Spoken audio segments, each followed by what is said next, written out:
సుదీర్ఘంగా పోరాటం చేసిన తర్వాత మాత్రమే మనకు ఈ స్వాతంత్రం లభించింది. ఈ స్వాతంత్ర సమరంలో మహాత్మా గాంధీ, భగత్ సింగ్, తర్వాత లాల్ బహదూర్ శాస్త్రి, రాణి లక్ష్మీబాయి, ఇలా చాలామంది వాళ్ళు స్వాతంత్ర సమరంలో సమిధలయ్యారు. ఒక అర్ధరాత్రి అందరూ ప్రపంచం మొత్తం నిద్రపోతున్నప్పుడు తెల్లవారుజామున మనకు స్వాతంత్రం ఒక కొత్త వెలుగులాగా మనకు లభించింది. పూర్తిగా బ్రిటిష్ వారు భారతదేశాన్ని వదిలి వాళ్ళ దేశానికి తరలి వెళ్ళారు. ఎంతోమంది ఈ బ్రిటిష్ వారిని మన దేశం నుండి తరిమి కొట్టిన వీరులని మనము స్మరించుకోవాలి.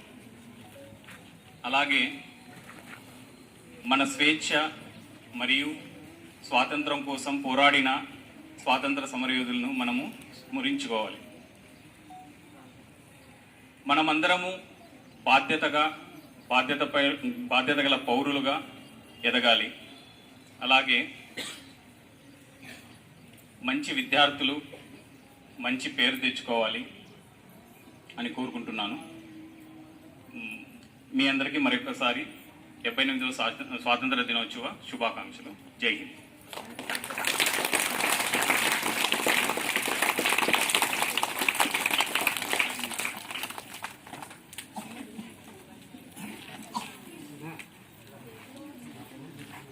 Next, our correspondent, sir, Mr. M.N. Subbu Yadav garu, warmly accepted our invitations. Who was warmly accepted our invitations to join us today? Speech by our respected M.N. Subbu Yadav garu. Please, speech by, let's a big round of applause for.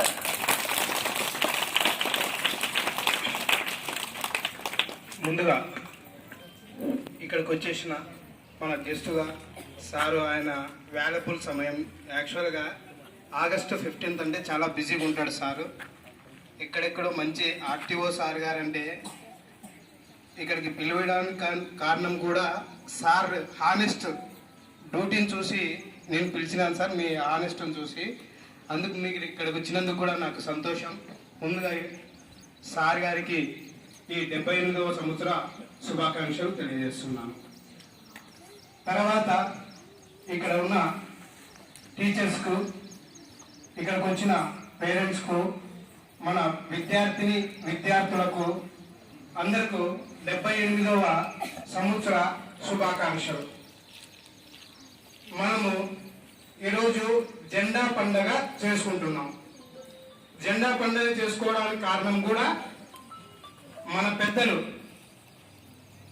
చాలా మంది ఈ జెండా పండుగ కోసం, స్వాతంత్రం కోసం చాలా పోరాటాలు చేసితే మనము ఈరోజు ఇంత స్వతంత్రంగా జెండా ఎగరేసుకుంటూ చూసుకుంటూ మన పని మనం చేసుకుంటూ ఉన్నాం. ఇది చేసుకోవడానికి గల జరిగిన సమస్యలు అంటే 1947 కంటే ఆగస్టు 15th కంటే ముందు జరిగిన సమస్యలు ఏంటంటే మన భారతదేశంలోకి బ్రిటిష్ వాళ్ళు 1700 సంవత్సరంలో ఎంటర్ అయ్యారు. 1700 సంవత్సరంలో ఎంటర్ అయి మన దేశంలోకి వాళ్ళు వచ్చి మన మధ్యన విభేదాలు సృష్టించి రూల్ అండ్ డివైడ్ అంటే మనకు చిచ్చులు పెట్టి అటువంటి పాలన చూసుకుంటూ వాళ్ళు ఇక్కడ స్థిరంగా స్థావరం వేశారు.